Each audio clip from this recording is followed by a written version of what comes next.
The way, I mean, generally, these podcasts will start pretty much in the middle of a thought.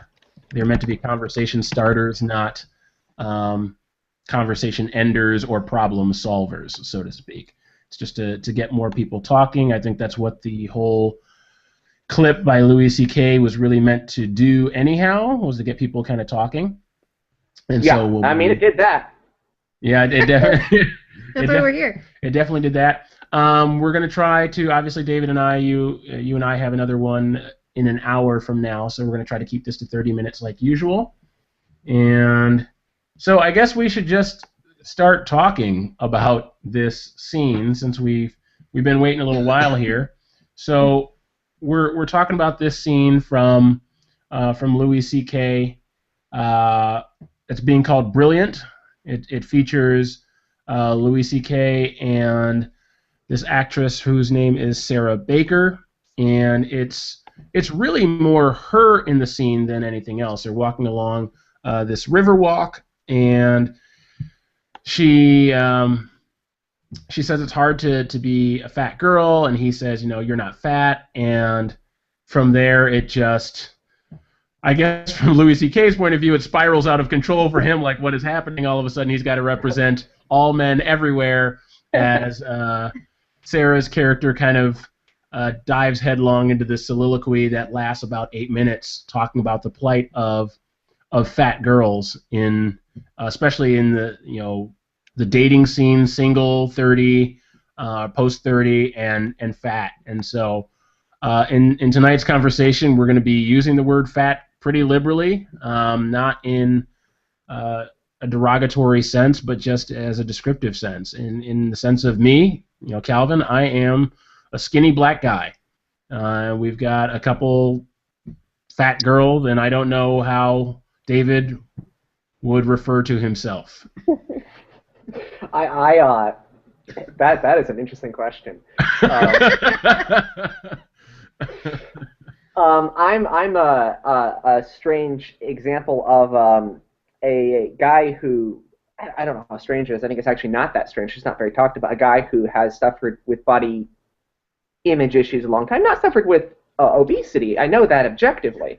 But I've always appeared fat to myself when I looked in the mirror for, gosh, at least since I came back to the States. I think maybe even before that. But that was my earliest realization. I remember it must have been just turning 10. Was I had this concept that I was fat and it just never went away. So yeah, I know I'm not fat, but I have definitely the image of me I have in my head is not who I see in the mirror, and it subconsciously overrides that. So that's interesting. All right, so that was a longer answer than I was expecting. I mean, it's me. I don't know what you expected from me. So yeah, I guess I'm fairly athletic. Would be the way I would put it. So then let's ask the question we want to let's talk about this scene then. Because what I want to know is, I mean, I think pretty much everyone can agree that there is a double standard in our culture when it comes to slender people versus fat people and men versus women. There tend to be a lot of double standards. But let's talk about the one that was kind of brought up in this video with Louis C.K. and Sarah Baker, and ask the question. How do we go about addressing the double standards that exist in our culture regarding our bodies, and what should hold on one sec. How do we go about addressing the double standards that exist in our culture regarding our bodies, and what should and should not be considered desirable or attractive? I mean, I don't know that there's anything that should or shouldn't exist in what you're attracted to. So long as it's legal. So I think should's the word. Oh, there we go. Conservative people listening. What? We need clarity. We need clarity. I don't know if should is the word, but there's definitely like a societally accepted norm, and then everything else seems to fall under fetish, I guess. Or abnormal, or strange, or something like that. It strikes me, though, that there is a level of skinny, and not athletic, but just genuinely skinny. And Calvin, not like you're a skinny black guy, not like a still percent body fat, but too thin in terms of both muscle mass and fat mass for the healthiness of the body, which is deemed desirable. Um, I would say it falls pretty.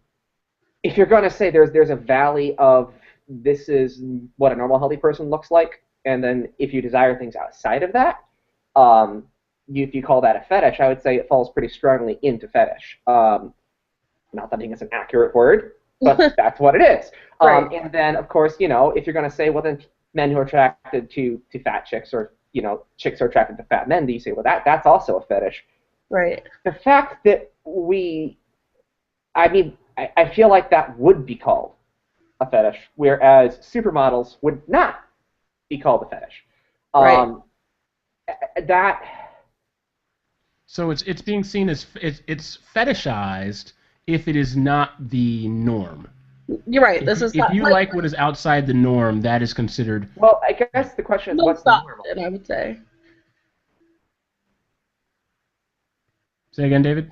I'm just confused, I think, about what's normal then. Is what's normal what is objectively the scientifically healthy range of a human body, or is what's normal what society When you say what's normal, think about what is most often seen and accepted.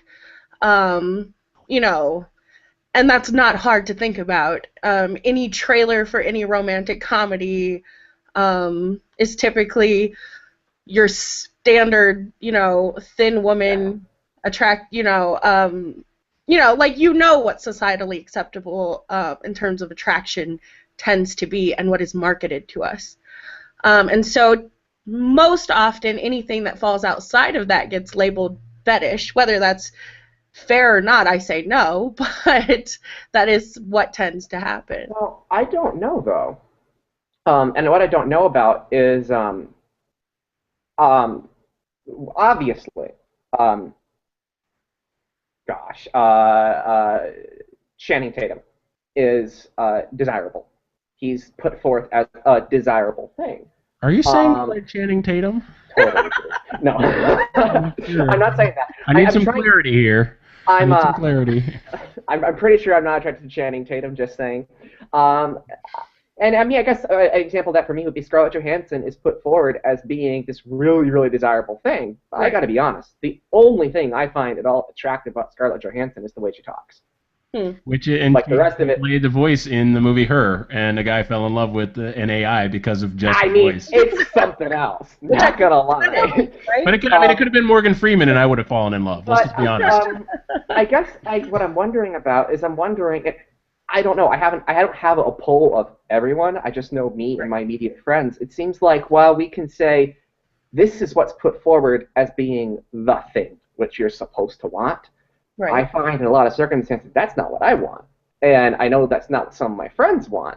So just because it's put out there as the norm, though, doesn't mean it's what most people want. But I don't know that we are vocal enough as a society to say.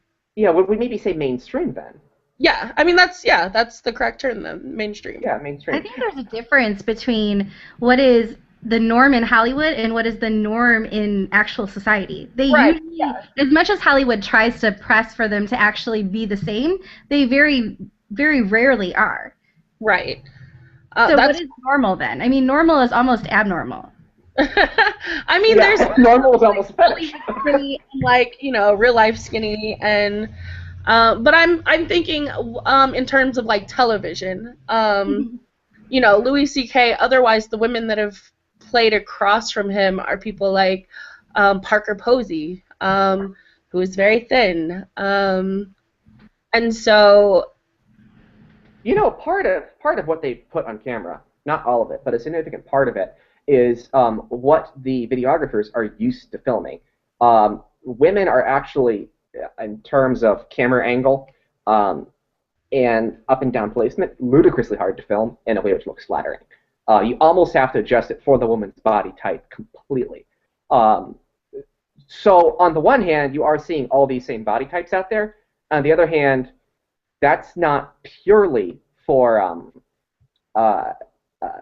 societal reasons. Some of that's just technical.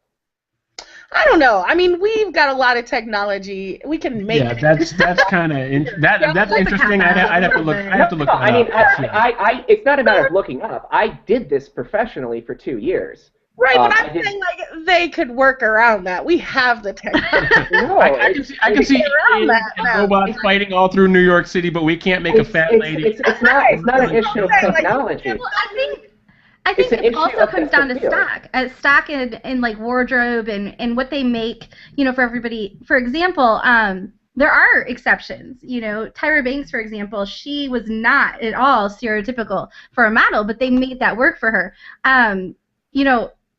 Typically, you would say that curves would be desirable, but that's not at all what you see in society because it's not what's in, the mainstream, as you could call it, fashion and TV.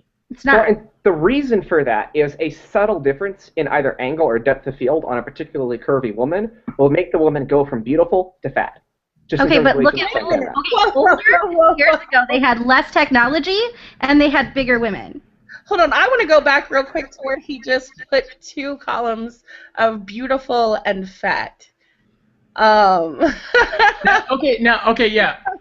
That's an issue that I deal with. I was talking about that earlier. Yeah. Where so they interviewed Sarah Baker, right? Right. And about her role, and everybody arguably on this panel, I mean, they brought in a body image specialist, and the body image specialist was talking about things, but everybody on this panel was quote unquote beautiful. Okay? Yeah. No, not a fat person on there. But I also, when I was saying this earlier to Jen as we were preparing, and I said, yeah, so everybody on there is beautiful. Nobody was fat. And then I was like, whoa, wait a minute. Hold on. Let me rewind. I'm using that category of fat not being beautiful. Let me rewind and clarify the way I used that word because I realize that can be misleading. There is a way a person's body will look on camera, which it is supposed to look technically on camera. The way you light a person's face, the way you light a person's figure, it changes it. Okay. There is an ideal you want to accomplish, no matter what you're filming. Like, I used to film a lot of dance photography. There are certain angles which work and certain angles which just don't work.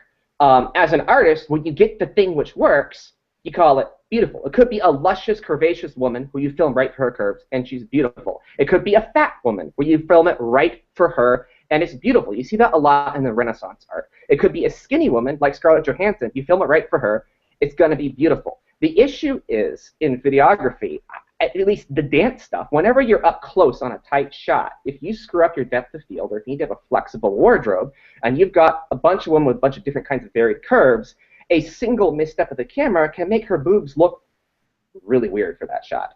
And that's not everything, but you do have to consider that a lot of what they're putting forward is not trying to intentionally say, this is a beautiful woman, but when they say the camera adds 5 pounds, they don't mean the camera makes a skinny woman look fat. They mean that angle, etc., very, very, very, very much changes the way a person's face and shape looks.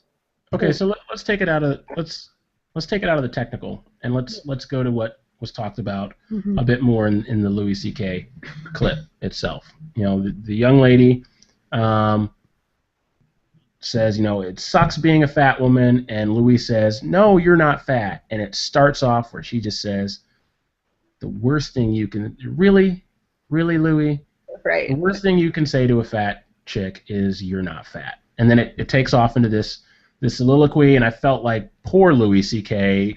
has just stepped in it, right? I mean, he's there, and there's no getting out of this. But I mean, it's this brilliant soliloquy written about the plight of fat women in a culture that does, in fact, have double standards. Technical prowess of cameras aside, we're talking about there is an actual existent double standard when it comes to women in our culture as to what is beautiful, what is not, what is desirable, what is not, whether that is sold to us by Hollywood or the media or our families or whatever. There is something in society that says this is beautiful and this is not. Right. And that is what is normative, considered normative. Okay. Right. So how do we address? I mean, I'd like conversation from from you, Rachel, and from you, Jen, as arguably fat women. Do you both feel this as you're out there seeking to date, find a man, find a husband? Rachel, I'm not sure if you're married. I think No, God, I'm single. You're So, single, okay. I'm dating. I'm living this woman's life right there. I'm over 30, fat and single and dating. And so I was cheering for much of this speech, absolutely. And yeah, it's real. So much of what she said is so correct. I don't know what. I don't know. See, I didn't agree with her speech, actually. Right. Because a couple things. I think that it's really misguiding in the way that it's presented in the show. I don't know any man that if I went off on them like that in the middle of, public place or even a private place, that would somehow cave and then, oh, now I'm going to be your boyfriend. I don't even think that's realistic, and I don't think that that is attractive. I think that the problem is, you have a choice in life, I guess, and you have a choice to either see positive or see negative. There's positive and negative in any situation. And with her, she kind of just lets out all this negativity, and negativity in its essence is not really attractive. So people are attracted to happy people. They're attracted to confident people. It is size because people have types, but I don't think it's actually just size or types. I know lots of guys and girls who have all dated, shall we say, their exception. It's not who they would normally pick because that person is just a happy, radiant, confident person, or something about that person is beautiful, and it's not maybe even their standard of their type, but there's something about them that is. And so I kind of just didn't even think that it was presented in a way that really did it did her justice, and with that being the case, I didn't agree with it. I thought that it was more of a, pity me and then hold my hand. And if I were her, even if I liked the guy, I wouldn't be satisfied with that. I feel like that would be settling. No, I'm totally with you on the end and the hand holding. I thought, no, that was a Band-Aid. Yes, totally was just no. I kind of wish she had just told him off and gone on her way. But I've totally, honestly, I've been in her situation. I've told dudes about themselves, especially the part where she's you'll sleep with a big girl, but you won't go in public with a big girl. I've said those things. I have. But I'm a mouthy girl. That's and that's sometimes awesome. That's what people are attracted to about me, is that I am brash and honest and upfront. So I connected with this character a pretty decent amount, but and it wasn't even the hand holding, I think, that bothered me. It was who initiated it. It was that she said that line, I just want to hold hands with a nice guy and walk. And I was like, no, nobody goes on Wheel of Fortune and says, I just want the rice-a-roni. Exactly. Doing that. That's crap. It was settling right there. And that's totally settling. And I feel Louis C.K. wrote the speech, and I feel like it was a cop-out there at the end. You feel like you can tell it's written by a man, huh? Right. At the end, I'm he needed a solution at the end. He needed that tidiness at the end. When it's just never solved that tidily. That said, I did love that they walked off telling a fat lady joke. That was fantastic to me. I would totally make out with a dude that told me that joke. That is so great. But the way they got there was just trite. The rest of the speech I was on board with, totally. Hey, Rachel or Jen? Kyle, you should go, I guess. Yeah, I think as a fiction, I was not expecting everything to. I guess as a fiction, it kind of ended happily, so to speak. Right. They're walking off into the sunset together. He's holding her hand. She gets what she wants, and as a man, if he's going to hold your hand, we could suggest it was out of pity that he's doing it, or maybe he did have a desire and he was just too afraid to do it. I don't know. Right. But either way, things are much more tidy in television programming and movies than they are in real life. In real life, she probably would have said, screw you, get out of here, unless she had major self-esteem issues that just accepts. Well, I don't know if I agree with that entirely. I just don't.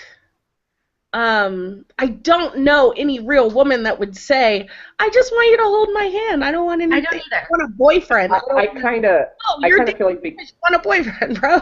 Like, let's be real. Right. I kind of feel like because of that, it really wasn't a very good portrayal of the dynamics people face. You don't really get away with, as I put it, browbeating and emotionally manipulating a guy to hold your hand. A, that's unhealthy, and B, that's not how that story ends. No. The point it was trying to make about the double standard, which it hit me like a shovel, was completely ruined by how ineptly they portrayed. I mean, she takes control of that scene. That's what people say they always want to have women do in the movies, and then she fumbles it in a way which is honestly stereotypical. As in, this is the stereotype Hollywood puts forward, and is stereotypical in a way where it's like, if you talk about the way women are portrayed in the media, it's not good. It's more of the same thing we're used to seeing. I did not like that. See, I guess for me, I was so struck by and convicted by what Sarah Baker's character said in the clip, because I have been that guy. Okay, so Rachel, you said you've had this conversation with plenty of guys. I've been on the receiving end of, well, I haven't necessarily been on the receiving end of that conversation. I don't know how I would have taken it, but I have been the guy that she talked about, to the point that I've actually, I actually ended up asking my ex-girlfriend, did I ever treat you this way? Because in the past, I was that guy who would, be with a fat woman in private, but I wouldn't be with her in public. Part of that for me was I didn't want to reinforce racial stereotypes. Oh, okay, here comes, because I generally date and have dated white women, but here comes the skinny black guy with the fat white chick. Great, okay? And so I didn't want to reinforce that stereotype, and I don't know why I'm letting the cashier, or think the cashier at Meijer is judging me, or someone jogging down the Riverwalk might be judging me. I don't know them from Bob. I don't know why I care what they're thinking. But when I was younger, I did. And when I say when I was younger, I don't mean even all that long ago. Okay? But with my most recent ex-girlfriend, I said, you know what? I need to just man up and like what I like. This is what I like. This is what I am attracted to. She is who I am attracted to. I love her body unconditionally. Doesn't matter whether she's rail thin or whether, she's 300 pounds. I like her for who she is. I find her beautiful any shape that she is. And so I asked her about this, did I treat you this way? And she laid into me. Not that I treated her this way, but the question itself, by saying, I used to be that guy, that didn't go over well with her at all. Like, oh, so you just got over it, huh? So you don't carry any of that with you anymore. That's like saying, oh, I used to be a racist, but now I think this. No, you're still, how's that supposed to make someone feel? Right. So, here I am, like, thinking, I'm fostering dialogue, and let's talk about this. And did I ever make you feel that way? And I'm just digging myself a hole. So in a way, though, like I was deeply convicted by this scene because I have been that guy. But I feel by attempting, outside of a platform like this, I feel like to have this kind of conversation, to try to broach this kind of conversation, I often feel like, and this is where I'm going to just maybe indiscriminately take the side of guys. I feel like a lot of guys are damned if they do and damned if they don't. When they're trying to have these kinds of conversations, they're never, positive intent is never assumed on the part of the guy when it comes to this. I'm like, you know what? Louis C.K. might not have liked her because he didn't like her. There have been plenty of hot women who I could have gone out with who I just didn't like their personality. I don't want anything to do with them. Yeah, yeah, they're hot, they're cool to look at, but they're a handful, and I want nothing to do with them. You know, they might think the same thing about me. Wow, he's really handsome, but he's kind of neurotic. I don't want anything to do with him. You know, I don't know. So I feel like, in a lot of ways, men are, if they decide I don't want to date you, it could be for a completely legitimate reason, but then it's because I'm fat comes up. Well, and then there's not. While I agree with what you said, I just feel like it doesn't give men a fair. I would love to interject there just because here's the thing that I've always felt as a fat woman. Anything that is considered, I don't know, a quote-unquote failure of some kind is because you're fat. Like, that's indoctrinated in us early and often. Like, women's magazines are horrible things. I know, right? And they teach us this so early. And it's, you know, and it's a thing with women that if you're not fat, like, you won't have these problems. I don't know how many breakups I went through thinking he dumped me because I'm fat. Like, and it was ridiculous, you know? Like, that's not why we broke up. It had nothing to do with it, but it's always in the back of your head as a fat woman. This is happening because I'm fat. I don't get the job because I'm fat.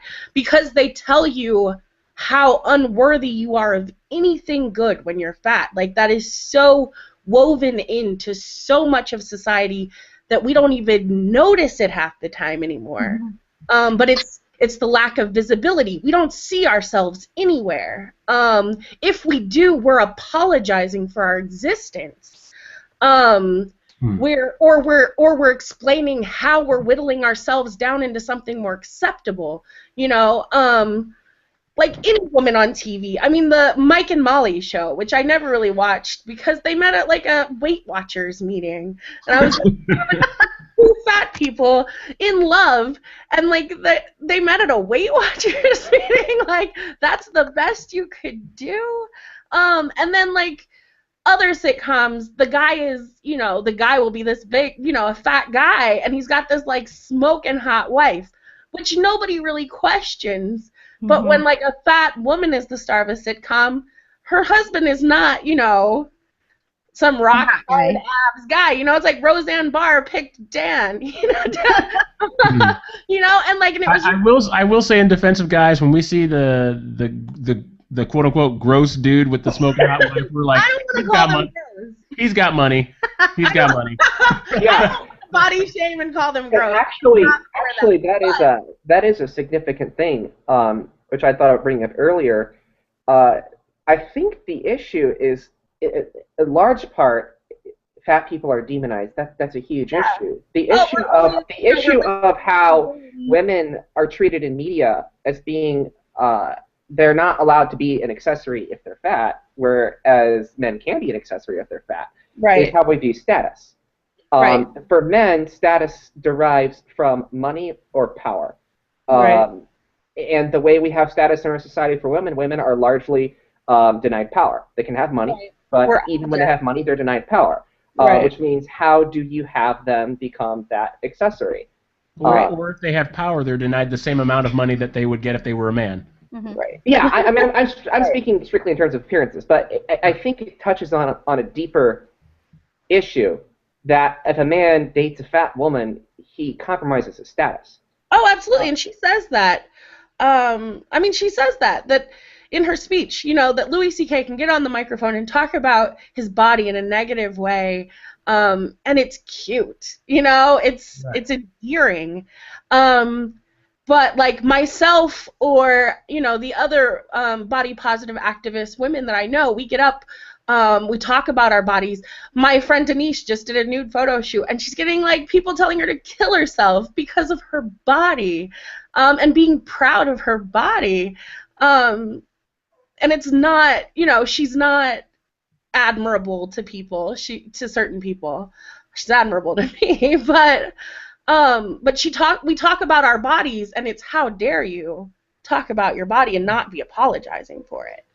I think it's interesting because when I was younger, I was actually underweight, and I had a sickness that actually made me to start gaining weight, and that's why they all of a sudden found the sickness because here's this little girl who never gained a pound essentially, and now she's gaining weight. So it was a good thing in a way that the doctors found it was wrong, but I remember as a little girl, I didn't interpret it that way. So I always was referred to as I was so little and I was beautiful and I was this beautiful little tiny girl, you know? And so I remember when I was really young, as a child, I was, you know, my interpretation of them, they were concerned because of my health, but I remember in my brain, my interpretation, if I were to psychoanalyze myself, was that the problem was that I was gaining weight.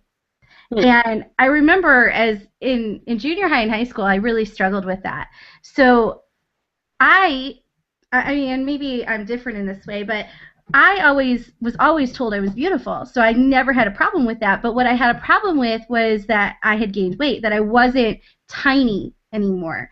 In my mind, that was a separate issue. And so I could, in my head, I could be beautiful, but maybe not attractive, if that made any sense. No, So, that's real. yeah, so I had to, and as I got older and I kind of recognized, you know, what was going on and tried to get in, shall we say, a healthier spot, you know, mentally in that, one of the things that I started looking at, and this is me, I just kind of look at a situation and I try to, I guess, assess and see what's going on. So I looked at society, and society's cosmo and all of this information that you have to look this certain way. But if you go back not very far, it's not the case at all. Right. And what I noticed is that in all of culture, if you look through art for centuries and centuries, I mean, if you go to the DIA or you go to any museum, you're going to see all this art of women. And even culturally now, we'll talk about, for example, Venice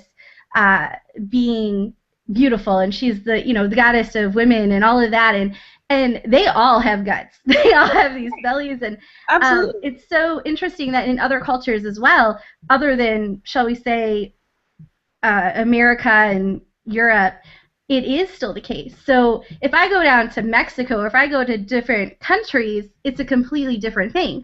I have a friend of mine who told me that she's from Mexico and she's married to a man here, and she said it's interesting because when she's here, she always feels like she needs to go on a diet and she needs to lose weight and she feels fat, and when she goes home, everybody's like, "Ooh, you're hot stuff."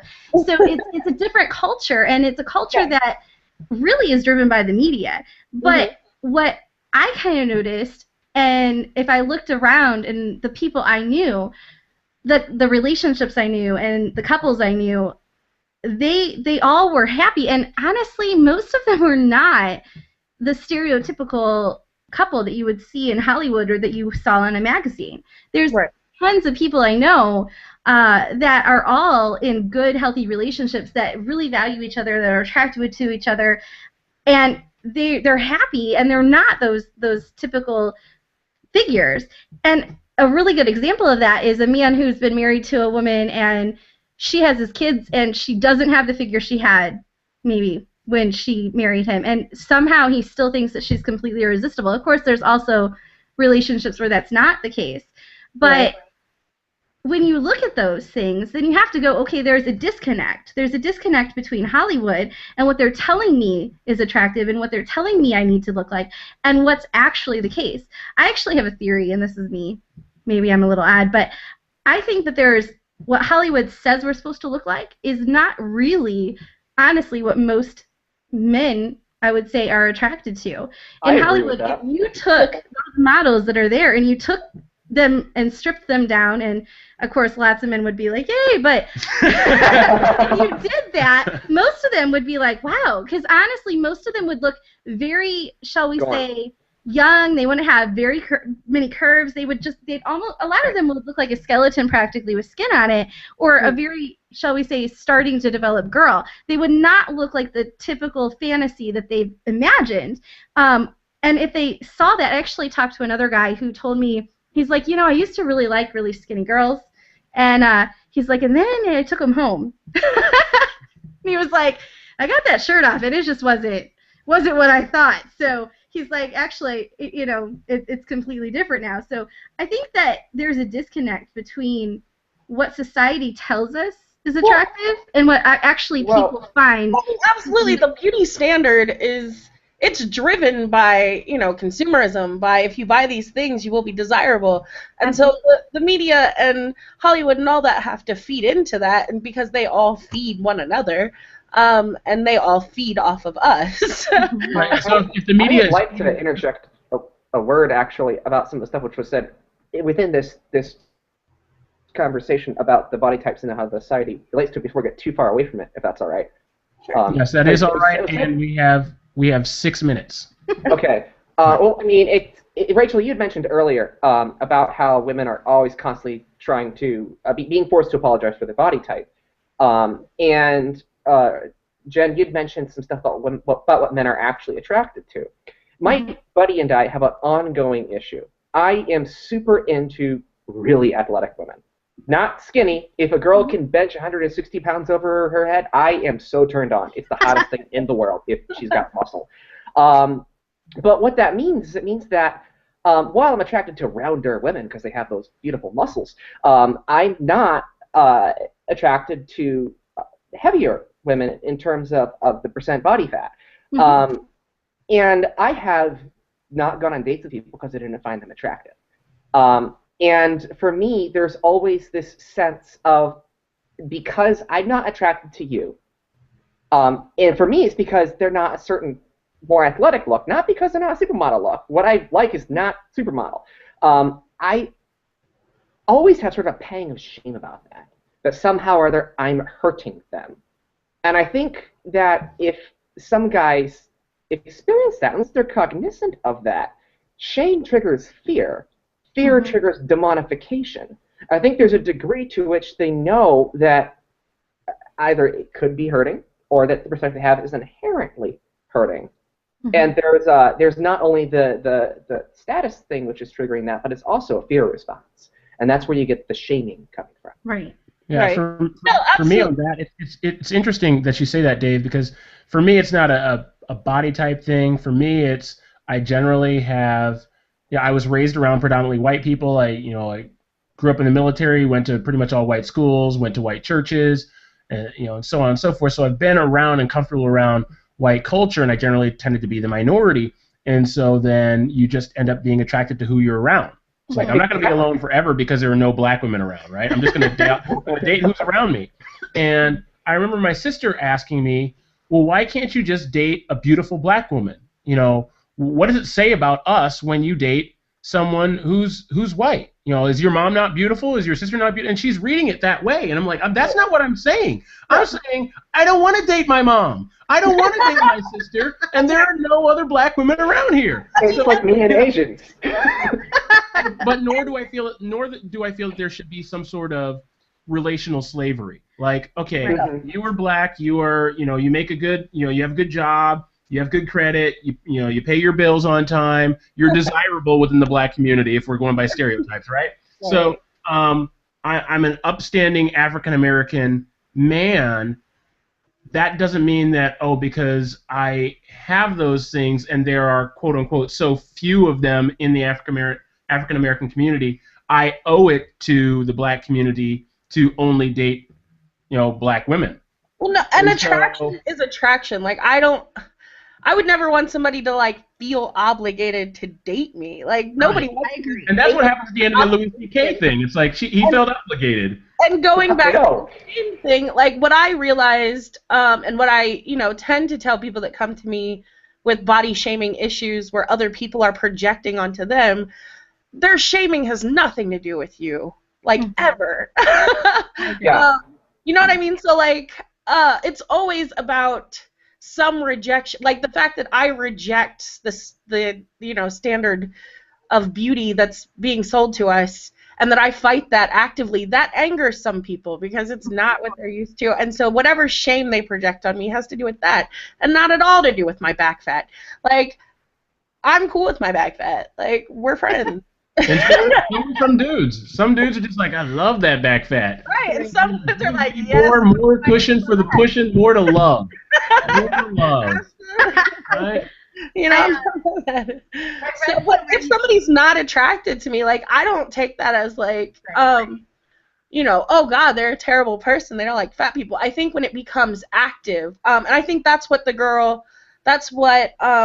character. But you did say in the back of your mind, like when you broke up, you still had in the back of your mind, even though it had nothing to do with being fat. Like, because it's ingrained in me. It's ingrained in me, and it's ingrained in all of us, and that's why we have to fight it. That's why the body love movements and the body acceptance and the fat positive movements are all extraordinarily necessary to me, because all of that stuff is ingrained in our heads. My niece is 6 years old and scared of getting fat. Like, this upsets me, you know? And so, yeah. I think that the fat movement has a side effect. It's totally unintentional, but I think it has one.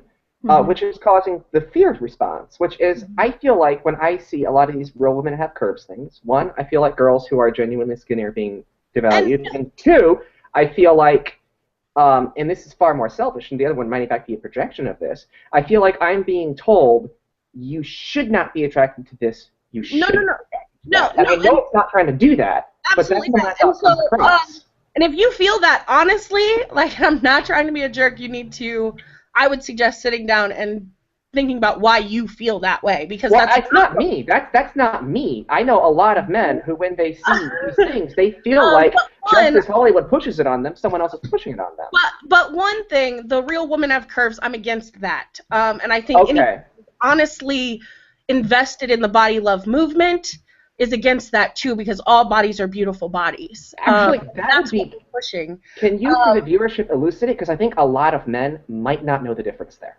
Interesting. And then two, we're not saying be attracted to us or don't be attracted to, you know, the women you're attracted to, but we're saying don't actively hate us. Like, don't.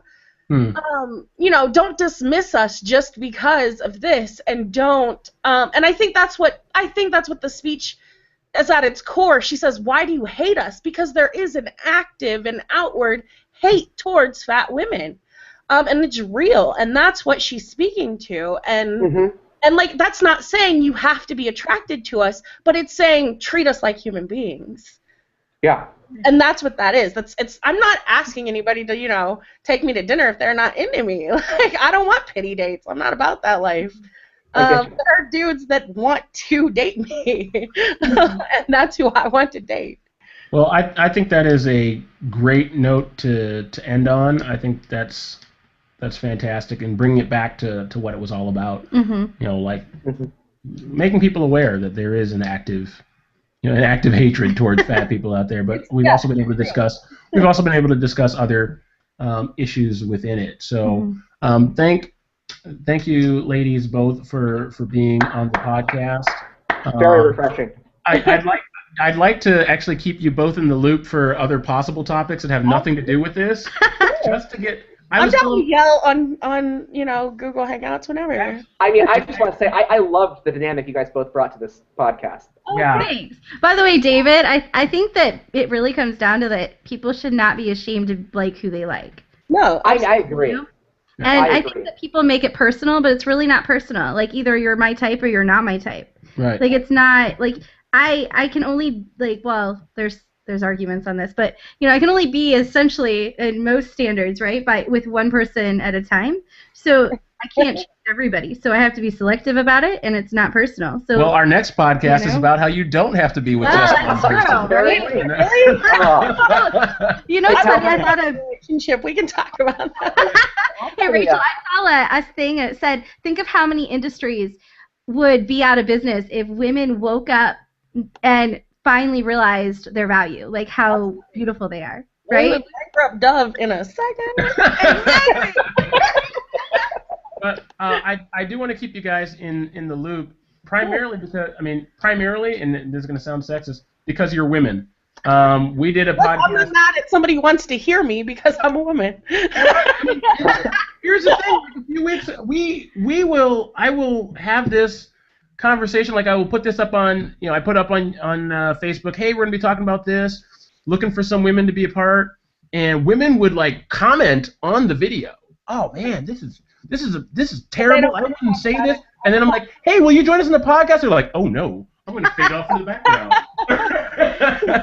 And so it's just been really, really hard to get female voices. A few weeks ago, David did a really good job. It's the only podcast I haven't actually been on, but we did an episode about is rape culture becoming popular in pop culture, becoming acceptable. Yeah, and, that was I was shocked that you guys covered that and happy. I listened, by the way, David. Good job. Well, the first comment he got though was from someone saying, "What? No women on the podcast?" And it's someone I've invited to be on the podcast like 20 times.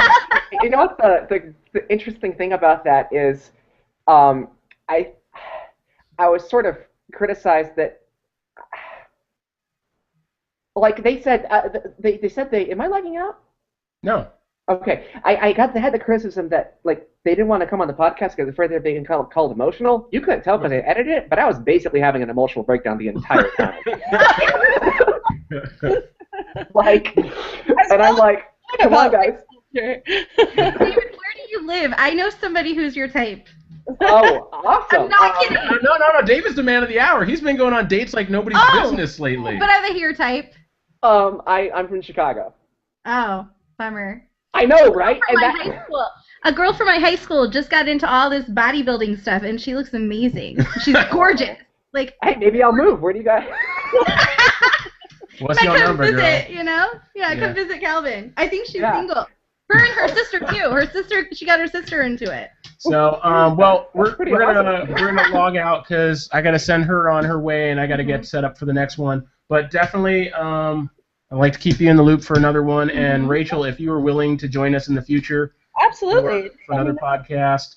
It's funny. Our next podcast is literally about an article that I read on CNN about a woman who has affairs, and it's how affairs strengthen our marriage. And I'm like, we're talking about this. As long as her thesis. As long as he doesn't know. But he doesn't know won't hurt him. Don't tell. We don't want to know, but we know. So, all right, but have a great night. Thank you so much for joining, and I will. This is posting on Tuesday. Okay. Wednesday at the latest. I'll obviously. Are you on Facebook too? Yes. Okay. Is it Rachel Wiley? Yes. Okay, I will find you. Wait, is that your fan page or is it a regular page? My fan page is under Rachel C. Wiley. Rachel Wiley is just my regular page. All right, I will find you and I will tag you. Thank you so much for being a part. And when it's all done, if you could, if you want to add me, names to your listeners, absolutely, your fans. But thanks so much for what you brought to the table tonight. Absolutely, thanks for having me. Nice to meet you guys. No problem.